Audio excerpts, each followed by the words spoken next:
Assalamualaikum warahmatullahi wabarakatuh. Salam sejahtera untuk kita semua. Yang kami hormati Bu Wilda Harlia Devita STP MSI sebagai dosen pengampu dan teman-teman sekalian. Kami di sini dari kelompok 4 mata kuliah teknologi hasil hutan RB akan menjelaskan hasil diskusi kami mengenai komoditas rotan, bambu, dan daun pandan.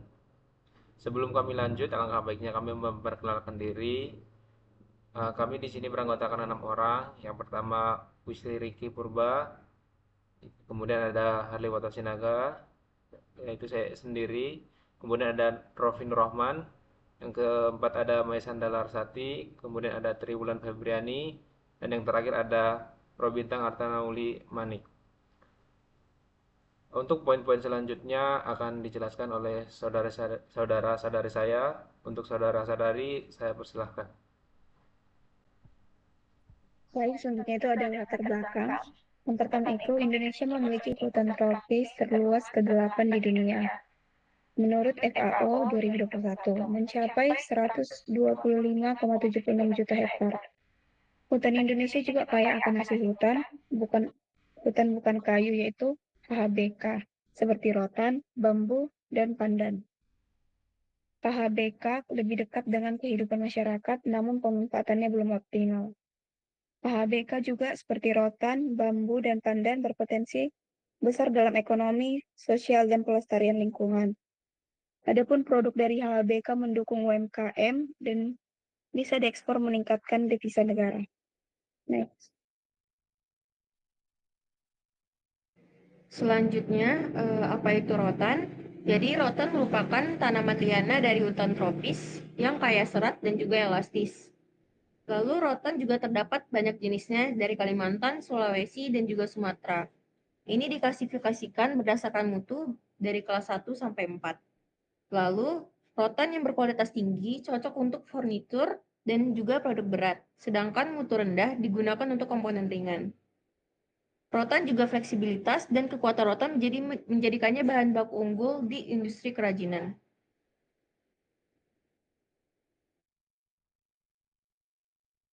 Selanjutnya ada bambu. Bambu adalah tanaman yang paling cepat tumbuh di dunia. Tanaman bambu ini dari famili Poaceae, subfamili Bambu Soideae. Bambu digunakan dalam konstruksi, perabot, alat dapur, kerajinan, serta industri modern. Bambu memiliki manfaat ekologis, yaitu dapat menjaga kualitas tanah, mengurangi erosi, menyediakan habitat bagi hewan, dan berperan dalam siklus air dan penyimpanan karbon. Bambu sangat ramah lingkungan dan mudah diperbaharui karena kemampuannya dalam menyerap karbon lebih besar daripada beberapa jenis pohon.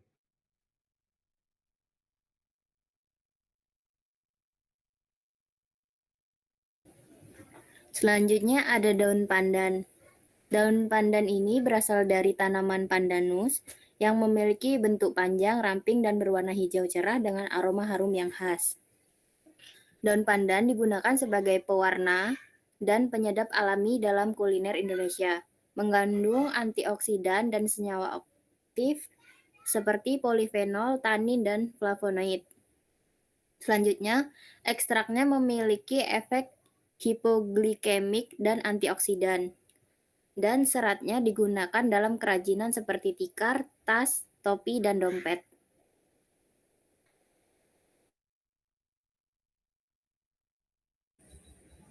Selanjutnya itu ada teknologi pengolahan rotan, di mana yang pertama itu dilakukan pencucian dan penggosokan untuk menghilangkan kotoran dari rotan. Yang kedua ada pengeringan, dilakukan untuk mengurangi kadar air, dilakukan dengan sinar matahari maupun dengan menggunakan oven. Yang ketiga itu penggorengan, hal ini dilakukan untuk memperkuat rotan dengan menghilangkan sisa air. Yang keempat itu pemulesan dan pengasapan, itu membuat permukaan rotan halus dan mengkilap. Yang kelima itu pembengkokan dan pelurusan untuk membentuk rotan sesuai dengan menggunakan panas api. Yang keenam itu pemutihan, itu menggunakan cairan NaCl untuk mendapatkan warna putih bersih. Yang ketujuh itu pengasapan dan pengawetan, pewarnaan alami pada perlindungan dari jamur dan kutu.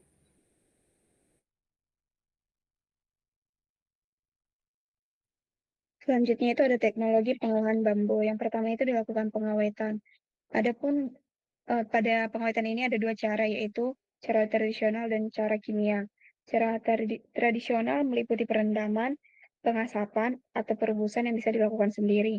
Cara kimia menggunakan bahan pengawet seperti boraks atau CCA agar bambu tahan terhadap serangga dan jamur.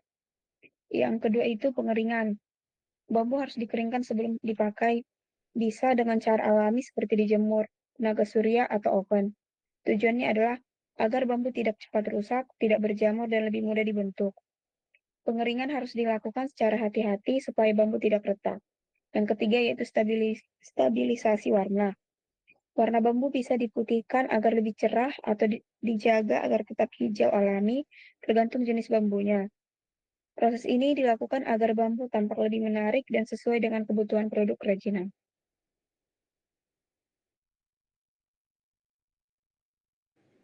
Selanjutnya ada teknologi pengolahan daun pandan. Yang pertama itu dilakukan ekstraksi dan juga mikroenkapsulasi.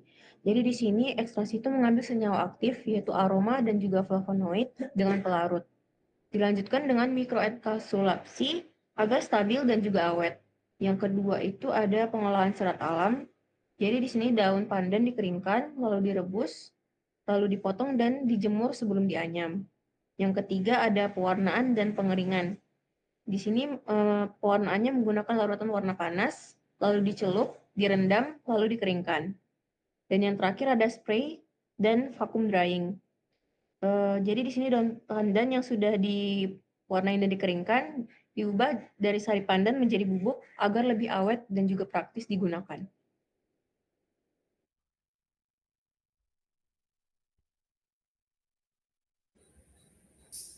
Adapun standar mutu dari produk rotan yaitu bahan rotan harus kuat, lentur, dan tahan lama. Yang kedua itu anyaman harus rapat dan presisi. Yang ketiga warna rotan harus alami dan menarik. Yang keempat pengrajin memerlukan keterampilan yang baik. Yang terakhir itu produk sebaiknya punya sertifikasi ramah lingkungan atau eco label agar bisa diterima di pasar internasional. Selanjutnya itu standar mutu daun pandan. Yang pertama itu anyaman harus padat dan seragam serta tidak longgar atau berlubang. Yang kedua itu harus kuat, tidak mudah robek atau rusak saat dipakai. Yang ketiga finishing rapi, tidak ada serat yang keluar atau lem yang berantakan. Yang keempat warna merata dan tidak mudah luntur. Kelima produk tidak boleh bau apek menandakan bahan kering dan bersih. Yang terakhir itu desain harus menarik dan nyaman untuk digunakan. Selanjutnya standar mutu produk. Yang pertama harus diuji kekuatannya, apakah mudah patah, lentur, atau tahan tekanan. Yang kedua kadar air, kerapatan, dan tempat tumbuh bambu juga mempengaruhi kualitas. Yang ketiga, sambungan antar bagian bambu harus kuat dan aman digunakan.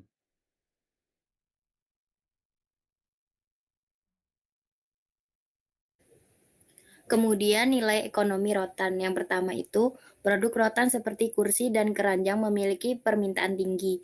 Yang kedua, industri rotan mendukung warisan budaya dan lapangan kerja lokal.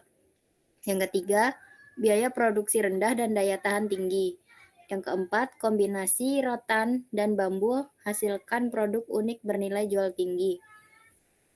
Nilai ekonomi pada daun pandan itu yang pertama, tas nyaman pada bernilai jual tinggi dan diminati pasar luar negeri.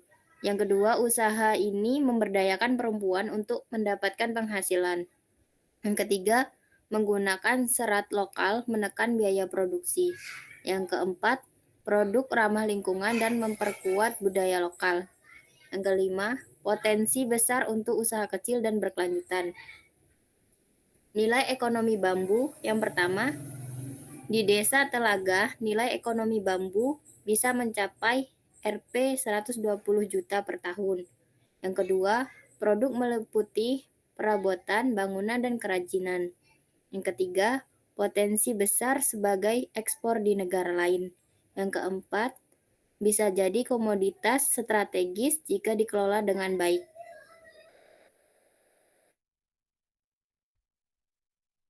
Baik, untuk kesimpulannya sendiri, rotan dan bambu dan daun pandan merupakan hasil hutan bukan kayu atau disingkat HHBK yang memiliki potensi besar secara ekologis, ekonomi, dan sosial. Ketiganya dimanfaatkan dalam berbagai produk seperti furnitur, bahan bangunan, kerajinan, dan tas anyaman yang bernilai jual tinggi. Teknologi pengolahan yang tepat seperti pengeringan, pengawetan, dan ekstraksi berperan penting dalam meningkatkan kualitas dan nilai tambah produk. Masing-masing komoditas memiliki standar mutu tersendiri dan kontribusi ekonomi yang signifikan, baik untuk pasar lokal maupun ekspor, serta mendukung pemberdayaan masyarakat, terutama di daerah pedesaan.